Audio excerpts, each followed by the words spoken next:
This is Channel 2 News, coverage you can count on.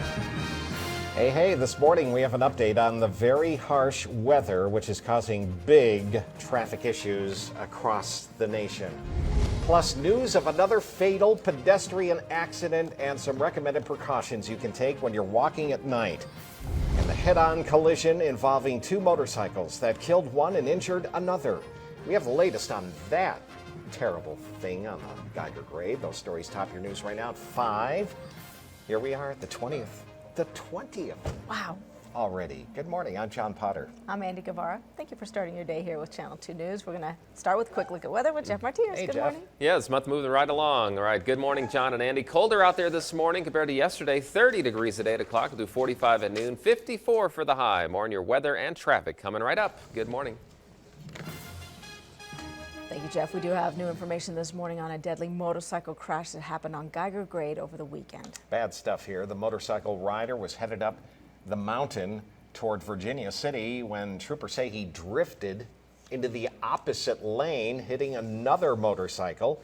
The rider who caused the accident later died at the hospital. The other rider suffered a serious leg injury. Troopers say they work a lot of accidents on that busy road, and many of them involve motorcycles, a lot of them going to Virginia City.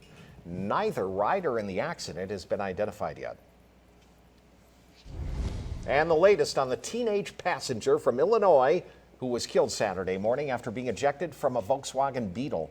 And that crash happened just after 5 a.m. on I-80, about 2 miles east of Fernley. Troopers tell us the driver overcorrected the vehicle after allowing it to drift, causing it to roll. 2 passengers were just thrown out of the vehicle. One was taken to the hospital by CareFlight and died, while the other survived and is expected to recover. Troopers say they were not wearing seatbelts. The driver and a third passenger were injured, but they were released from the hospital.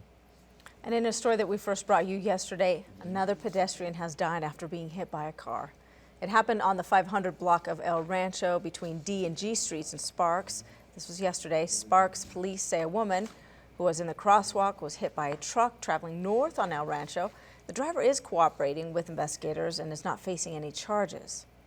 You know what? That was the third fatal pedestrian accident in the Reno-Sparks area in just the last month. So we looked into easy ways that pedestrians can make themselves safer on the roads. First off, police say don't walk or run at night in dark clothing, but if you can't help it, some cheap options can make you much more visible, like clip-on flashers and reflective belts and armbands or headlamps. And we found them all at Walmart, all for under $20. Finally, in a pinch, if you have to walk at night and don't have reflective options, you can always turn on the flashlight function on the smartphone if you have one. This isn't to say it's always the pedestrian's fault, but I think pedestrians have to protect themselves better now because so many more people are distracted and more impatient. Yes. On the roads, and some roads could use a little bit more street lighting, Yeah, especially the bad ones. Let's get a check of the forecast this morning. Yeah, no texting too while you're walking. We Pedestrians, say I see that, that but, too. you know, They're walking and they're walking right yeah. across the intersection and they look up and oh my gosh. So yeah, be careful out there. Good morning to you. It's quite a bit colder this morning compared to yesterday. We're at 31 degrees right now. Yesterday we were in the 40s, so bundle up as you head out the door. No accidents to report though. Everything's moving along well, and we have 30s from Lovelock down through Fallon. A little bit colder for you. 24 degrees, 23 in Elko, 27 at South Lake. Some other temperatures include Carson City. Good morning. You're at 32 degrees. Minden, colder with 25 degrees. Truckee, you're at 23 with some fog in the area, the Martis Valley. And Hawthorne, you're at 34 degrees. So we do have a green burn code in effect. Looking at the air quality, it's still pretty good, but it's likely to deteriorate here the next couple of days with the calm winds.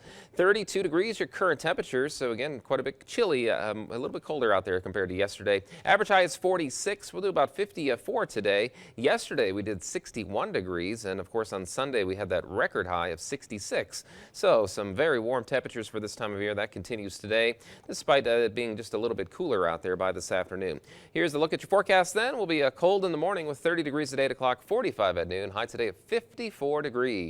We'll talk more about that 7-day forecast, see if there's anything out there in terms of rain or snow heading our way in just a few minutes. Have a good day, John and Andy. Back to you.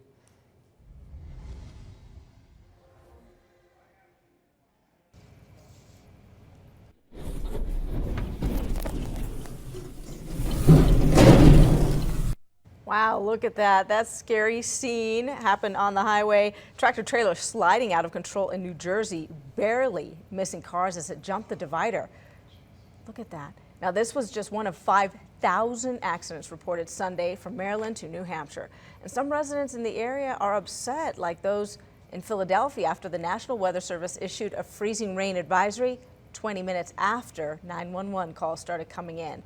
Forecasters call it flash freezing, and that's when rain hits cold roadways, freezing almost immediately. Well, looking around the world, Europe remains on very high alert this morning after leaders met in Belgium yesterday trying to combat terrorism. And the foreign ministers are now calling for an anti-terror alliance with Arab countries. Hundreds of troops are patrolling the streets, especially near the U.S. Embassy in Jewish neighborhoods like in France. European police say the threat is not just there, but in other parts of the world as well. And Senate Minority Leader Harry Reid is expected to return to work today. This is the first time since he was injured in an exercise accident that he's working. The Washington Post says the 75-year-old Nevada Democrat is still being closely monitored by doctors after suffering 4 broken ribs and several broken bones around his right eye.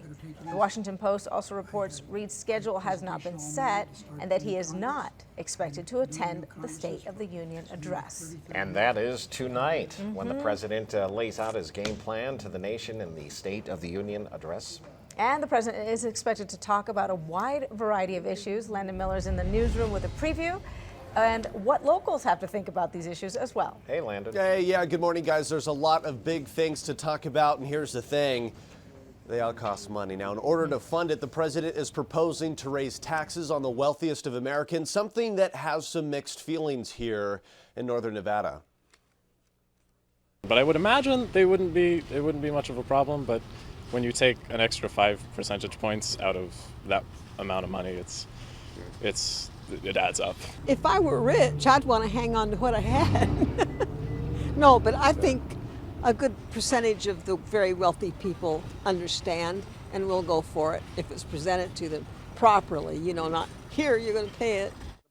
All right, so what are we talking about here? The president is expected to propose raising the capital gains tax on couples who make more than $500,000 a year. Right now, the rate is at 23.8%. It could go up to 28% if President Obama has his way. Now, other proposals we're expected to hear tonight include expanding broadband internet access, increased cybersecurity, allowing some students to get free tuition at community colleges, encourages states to expand sick leave and family sick leave and make it easier for people and workers to get that sick leave. Now, going back to raising that capital gains tax, though, it could generate about $320 billion in revenue, something that could be a smart idea.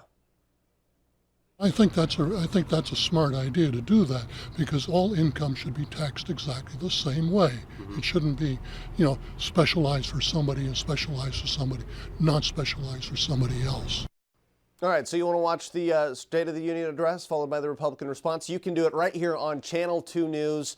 Special CBS coverage starts at 6 o'clock tonight. You can catch the CBS Evening News at 5:30 on Channel 2-2. That's the digital channel. By the way, there will be no 6:30 newscast tonight, John and Andy, but a lot of interesting issues for the president. What's interesting, this year is that usually the topics he addresses are a closely guarded secret. Yes. And why is he playing spoiler? Why days before this thing he's already saying what he's going to talk about? He did on his radio address, you're right. Yeah, no it's interesting surprises. that he's essentially letting his game plan out and even giving the Republicans a response to respond to issues specifically afterwards. So it is very interesting that he's doing that. Looks like he's currying favor with the middle class. That's what this whole thing is directed at. Which middle class needs help. All right, my man, thank you. Yep. In Money Watch this morning, a historic Reno building on 4th Street was given new life after it was recently turned into the Depot Craft Brewery and Distillery. Have you been there? It's been open a few days. The building was built in 1910, used as the headquarters for the Nevada, California, Oregon Railway. The new owners turned it into a bar and restaurant. Customers say they like the reputation boost for the 4th Street corridor. It would be great to see a lot of these old buildings go back up and become an actual business again. Is a great area for people to take a look at with Midtown, downtown, the Arts District, the Riverwalk. Really pleased with what they're doing. If you're interested in checking it out, they ask you make reservations, and there's their number to call, 737-4330. That's what we need, another bar.